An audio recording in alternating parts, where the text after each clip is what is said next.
পুনৰ মৰিগাঁও জিলা কাৰাগাৰৰ পৰা কৈদি পলায়ন হয় মই বৰ্তমান উপস্থিত আছো জিলা কাৰাগাৰত আৰু জিলা কাৰাগাৰৰ এই সুউচ্চ ওয়াল পাৰ হৈ পুনৰ দুজনকৈ কৈদি পলায়ন কৰিবলৈ সক্ষম হৈছে এজনৰ নাম হৈছে জিয়াৰুল ইছলাম আৰু আনজনৰ নাম হৈছে সুব্ৰত সৰকাৰ আজি প্ৰায় 10 মাহৰ পূৰ্বে 5 জনকৈ কৈদি পলায়ন কৰিছিল তাৰ পিছত আকৌ দুজনকৈ কৈদি পলায়ন কৰিছে জোৱানিখা মই ND24 দৰ্শকসকলক পুনৰ জনাইছো যে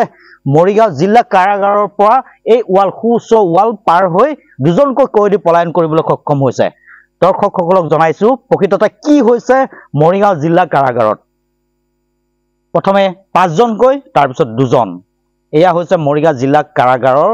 কৰ্তৃপক্ষৰ গাফিলতি যাৰ বাবে এনেদৰে সুউচ্চ ওয়াল পাৰ হৈ এইখন ওয়াল আৰু এইখন ওয়াল পাৰ হৈ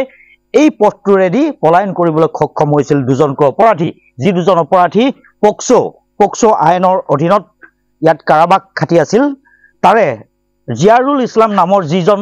কৈদি পুনৰ পলায়ন কৰিছে আজি 10 মাহৰ পূৰ্বে তাৰ পিছত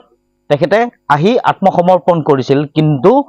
তাৰ পিছতো কিন্তু পুনৰ এবাৰ আকৌ পলাই যাবলৈ সক্ষম হৈছে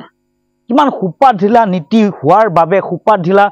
কামৰ বাবে এনে ধৰণৰ ঘটনা সংঘটিত হ'ব পাৰে মই দৰ্শকসকলক জনাইছো এয়া হৈছে মৰিগাঁও জিলা কাৰাগাৰৰ সুউচ্চ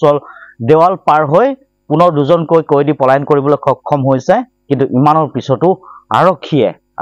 কিয় বিহিত ব্যৱস্থা গ্ৰহণ কৰা নাই সন্মুখত আপোনালোকে দেখিছে এ লাইট জ্বলি আছে কিন্তু তাৰ মাজতে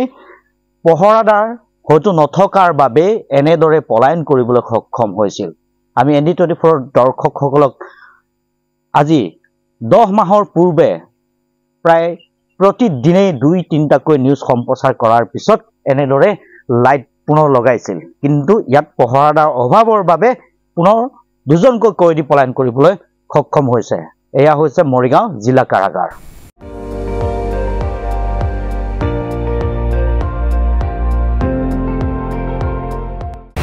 আপুনি চাই আছে ND24